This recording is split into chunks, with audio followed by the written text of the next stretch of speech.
So Lambton is an Ontario company. We've been building conveyance and handling equipment since 1965. Our current plant is located in Wallaceburg, Ontario. We have over 200,000 square feet of manufacturing space where we've really gone from on-farm job shop with a local farmer trying to meet his own manufacturing needs and then supporting his neighbors, to a worldwide network of dealers such as Ken, who sell Lambton product all over the world. But our roots and our heart are here in Ontario. As I said, we're thankful for the ability to work with our Ontario farmers and sell them equipment that helps us harvest and nourish the world. So what we do at Lambton is we can offer you everything from, after you've harvested, from the receiving hoppers into the receiving drag. It's going to feed our elevator. Our elevator is going to go up to a distributor. It's going to load your bins. We have low profile drags for bin unloading. We also sell the ultra dry drop dyed dryers, and it's pretty much most of our product line. The big differences in Lambton over the last 60 years really is the manufacturing and the quality of the manufacturing that we're doing. We've gone from a lot of manual job shop processes to automation. We have CNC lasers that cut our equipment. We have CNC benders that form it. We have robotic welders that finish the equipment off. And what that allows us to do is to consistently produce equipment to the same standards. You'll notice our designs are modular, so there's a lot of things that need to align up properly, and but they're also easy to maintain and service due to the modularity of it.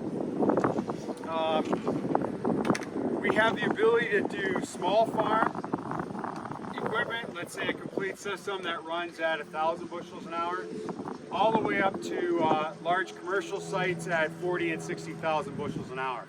So it really depends on what your site needs and what you're trying to do on whether or not we can service your individual needs. How we do that is we take a base design and we beef it up depending on how far we're going up the scale. So on the low end, we might have 14 gauge steel, right? Very thin. That's perfectly fine structurally to support an elevator at 1,000 bushels an hour. And then we get up to 5 gauge when we're getting into 10 and 20,000 bushel an hour system. We also vary the products within it. So as we're showing you here on the accessories, we have different belting, we have different chains, be it the sizes. We have different paddles and paddle supports, return cups, things of that nature. So we have a standard product with literally thousands of options. And what we do with that is we work with our network of dealers to come in, evaluate your site. They want to understand what commodities you're moving, under what conditions are you moving these commodities, are they dry, are they wet? And then they will tailor the solution for your site, right? 8,000 bushels an hour of one product, be it dry wheat, is different than wet corn. So that's where Ken and his team gather the data from you and what you need on your site. They work with our team from a technical sales side to come up with a solution and ultimately give you a product that's going to last for 10, 20 years. So with that, I'll let Ken take over on his process when he gets to your site if you're looking at an expansion or you have a greenfield. So yeah, when it comes to the conveyors and the different options and everything we're going for here, there's multiple conveyors that will all do the job, but whether it'll do the job that you're looking for and for the time frame you've got is really important. So the easiest way is kind of to work it through as a scenario. As Ralph said, as stuff gets bigger, it gets heavier. But just because of your capacity doesn't necessarily mean we can sell a 14 gauge conveyor to a great big co-op, because maybe it's only going from a 30,000 bushel bin into an elevator, and they're only dumping that bin once a year. They only need a 14 gauge. It doesn't matter that they're Parrish and Heinebacher. All that matters is that they only have to move that many bushels. So we take a 14 gauge conveyor, 9 by 9, and we're emptying a bin with it. 30,000 bushels a year, that's perfect. That's all we need. But let's say that conveyor dumps into another conveyor, a reclaim that brings back from a whole bunch of different bins, and that conveyor is also going to go from a wet bin back to feed the dryer, and maybe they have a cleaner, so if they're re-cleaning, it goes through it too. So this conveyor is going to see the same bushel 3 times maybe. So again, you could be a great big elevator who moves millions of bushels, or maybe you only have 100,000 bushels, but you're moving them 3 times to the same conveyor, because you're adding some value to them by drying them and cleaning them and doing what you have to do. So this conveyor needs to be a little more heavy duty because we're moving more grain through it, we're using it more weeks of the year. And the first thing we're likely going to do is we're going to take the bottom and we're going to put a AR bottom in it. And this one here, you can see it's kind of painted black. It's tough from where you're sitting, but when we're done, you can come and look at it. Anybody know what an AR bottom is? Different wear. Right. So it's steel. It's steel that's engineered for abrasion resistance. So I know not everybody knows that, but Ken's going to tell you why. So because we're dragging across it, the grain is being drugged across it over years with lots of use. Especially if you're on sand ground where there's going to be a bit of sand in your crop or whatever, you're going to start to see wear. So by going to abrasion resistant, we're going to make it last longer. Because we're dragging it across, that's why we use AR steel. If we're dropping into it, like on the head, where we're using centrifugal force to discharge the buckets, that's why we use UHMW, because whenever we're hitting, making an impact, we want to use something that'll give a little bit. We want the plastic to give, not the grain. We don't want to crack the grain, especially on low quality years. When stuff is going bad in the field, you don't want it to go even worse than the grain bin, right? So we've upgraded the bottom. Whenever we upgrade the bottom, we're going to upgrade the sides too. But we're going to use a thinner AR because we're dragging by it with less force, less weight on it. So we've upgraded our Horrell trough to AR, and that's good because we got more capacity. But then we realized that this conveyor is going to go from underneath one conveyor and it's going to feed a bucket elevator. And so it's not running level. This one I'm leaning on is a level drag. So it might not work because we're now have to go on an incline. But our incline, we take a real quick look at it and go, it's probably 5 degrees. So we say, well, to make this conveyor work so we know it's going to be good, we're going to put double flights on. And all that is we're going to add twice as many paddles. So by adding twice as many paddles, when these paddles, which are 3 inches tall, and they're going to be 6 inches apart, they're going to create a current on the bottom of this conveyor. And that 3-inch current is going to carry 9 more inches of grain on top of it. And that's why we don't have a lot of damage in drag conveyors, because we're not actually touching a huge amount of the grain. But as we incline, that grain wants to fall back. It's like driving a boat up a hill. The water's coming back at you. It just doesn't work. So we've gone to double flight to create a stronger current so there's less fallback time so we can keep our capacity up. So we think this is going to work, but then we realize, well, it's a little steeper than we thought. It's like 7 degrees. Maybe it's just a tough 5. So we can go to high flights. So now we have twice as many flights, but we've made them higher. Again, we're physically moving more grain, so we're creating less chance for fallback, so we're keeping that capacity up. So we think that's going to fix it. But then we realize the conveyor's too small. And we're running right at the top line. The conveyor will do between 3,000 and 5,000, and we realize we need 5,000 bushels an hour. So we're going to upgrade from a 13 by 11 to a 16 by 16, because that's going to give us the capacity we need. We're going to be on the bottom range, which means my 5,000 bushel conveyor, where I was topped out, running a fast chain speed, now I'm running a low chain speed, and if I can't quite get there, I can just speed it up a little bit. And my chain speed is still lower, it's still within spec. So that's good. But then we decided that we want to go even faster. We want to dump 2 bins at one time into this reclaim, and we're going to load trucks direct. We're not going to put up an overhead.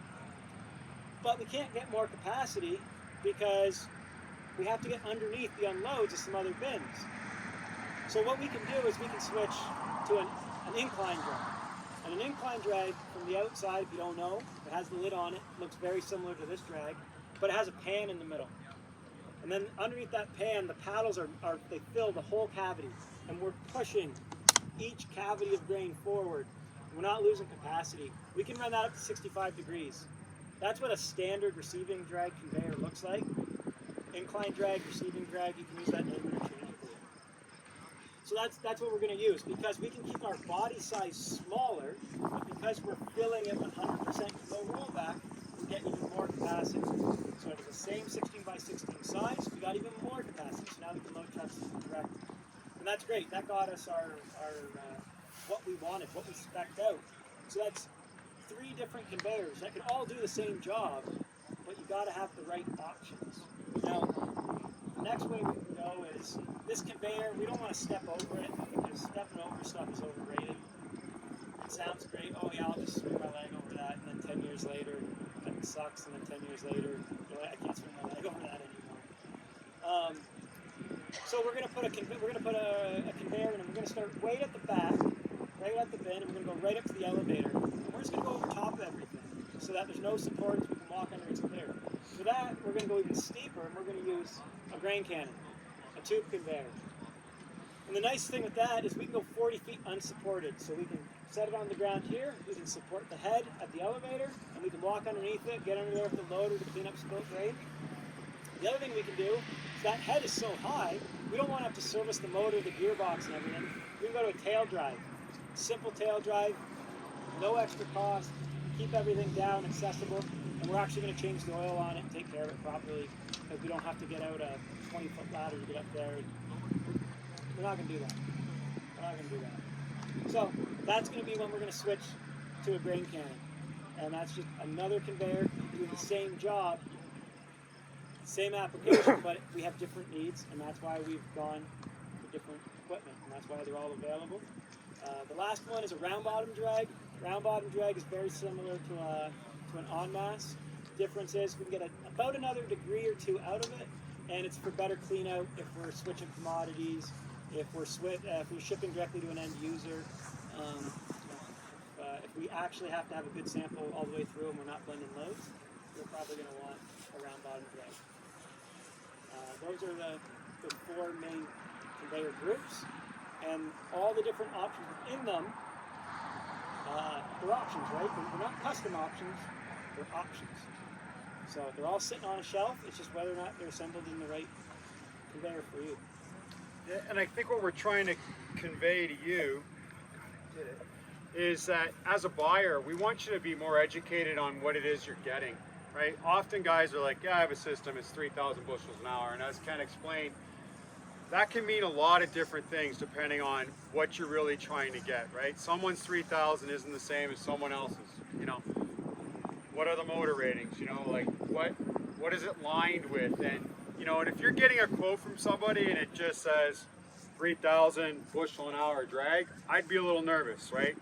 Whereas Ken's going to send you a quote, he's going to list all the components that are going on there so you understand the pricing you're getting, what's building into the system. You know, the nice part we found with most of our dealers is they're educators first. They're trying to educate you on what you need, how you need it, to operate in the field. This is not a 3-year lease where, you know what, I took a chance and I bought a Hyundai and I really didn't like it. And I went back and they took the trade-in at the Ford dealership and I got myself, you know, the car I wanted. I bought the Mustang and I don't know why I was thinking over there, right? Like, this is permanent. You're digging a pit, putting in concrete, you're working on a system, maybe you're putting a tower up because you don't want to have guide wires every there, or this is phase 1 today of a 5-year plan you have. So really, getting to understand the differences in the equipment, getting to understand the value your dealer brings to you is really key on how successful your operation is going to be. And that's, you know, for us, I get a lot of calls. People say, I want to sell your stuff. Well, the starting for me is the partnership. What am I getting out of it? What are you going to say out there? I've had a lot of people approach me and say, I have your equipment, it's terrible. I don't know who installed it. I don't know when they installed it. I don't know what the ask was. So that's where we spend a lot of time as an OEM developing our network, developing people that we feel we can trust that not only give us the information or make the right decisions, but that they're going to install it properly. You know, the other thing Ken said, he said something key earlier. You know, if you know you're not a maintenance guy, maybe oversize it, but really preventive maintenance. And if you don't want to do it because it's 120 feet in the air, we really suggest you pay Ken to do it, because, you know, a lot of times, when do you know if the dryer is going to work? Probably the day before harvest, because you're going to go fire it up, right? So all those little bits and pieces contribute to, you know, how effective our equipment is. We're only as good as the way it's treated by the users, how it's spec'd and designed, you know, installed by our dealers. So those are some of the takeaways we want you to remember. Like, you know, for me, it's 3,000 bushels isn't necessarily 3,000 bushels. 3,000 bushels doing what? I guess some of the other things, Ken, one of the things I think you want to talk a little bit about systems and choke points and things like that that often happen because people aren't necessarily starting with a greenfield site. They're not doing it soup to nuts. They have existing equipment. Talk about some of the challenges that creates. Yeah, it can be tough. But a big ask we get a lot of times is, especially someone, they want to add a pit, or they've never had a pit before. Usually it's guys who've never had a pit before. And the question is, I want to put in a 40-ton pit, a 60-ton pit, a 100-ton pit, and I'm just going to put a 1,000 bushel conveyor at the bottom and a 1,000 bushel elevator, and that'll be cheaper. And it doesn't work. You got to keep everything within a ratio. You can't completely oversize and completely undersize one thing. The idea is sound. Well, it'll chuck away while I'm back at the field getting another truckload. We're in this big concrete work. We want to keep stuff above ground. We don't want to put up a big elevator that then we want to do something a little different and we've really choked ourselves in. It all needs to be sized within reason. And I honestly say, you know, a lot of times the first conversation is like, what combine do you have and how long have you owned it? Because if you're switching combines every 3 years, they're probably getting bigger every 3 years, so we should probably price grain elevator to get bigger every 3 years. Or maybe, you know, once every 12 years. But it's all within ratio, and we can't cheat too much. There's no golden size that you're going to stumble on that nobody knew about. I said the parts are all sitting on the shelf, but the conveyors aren't. When you order a conveyor, it's your conveyor spec for your farm, for your application. So there's no stack. You go down to Lambton right now, there's no stack. There might be a stack of conveyors, but they're already sold. There's no stack conveyors waiting for you to buy one. There's no magic size of it. We just go 1,000 bushels less. The real bargains come when you're actually just getting the wrong thing. So the other thing when we're talking about planning and expanding is, that we touched on before, is chain and shaft size. If you know you're going to add another bin in that row, and this is a reclaim conveyor, you can order a shorter conveyor with heavier shafts in it. So that down the road, because we run this all the time, hey, I got a conveyor, it's 40 feet long, just sell me 60 more feet because we're going to add another bin and we're going to pick up these ones. Well, your head and your tail are too long. Right? So we can order a heavier head and a heavier tail, and for not that much money, down the road, we're good to go. You don't even have to upgrade the chain, because maybe in 20 years when you do that, the chain is going to be in a position where you want to change it anyways. Yeah, that's a great point, Ken. We really want you thinking about total cost of ownership, right? We've said it's not a momentary decision you're making. You know, and that's where you really have to look hard. And I know, look, money's not cheap, but whatever you plan today is never going to get cheaper down the road, right? That money invested today is at its cheapest cost, if that's what you need to do. If your site says, I need an expansion, the money today is going to be as cheap as it's ever going to be, you know, 5 years from now. So looking at that, going into the sizes, where do I need it to go, and what do I really envision for my farm in 3 to 5 years, and what am I buying today? Is that going to still serve me down the road? I think those are Those are the key questions you want to ask yourself. And you want to ask whoever you're asking for a price. You know, you want to evaluate the people that are going to do the work for you. Yeah, a plan for the future is important. Even there's no such thing as a crazy plan. I have more customers who have exceeded what their crazy plan was 10 years ago than ones who have gone backwards.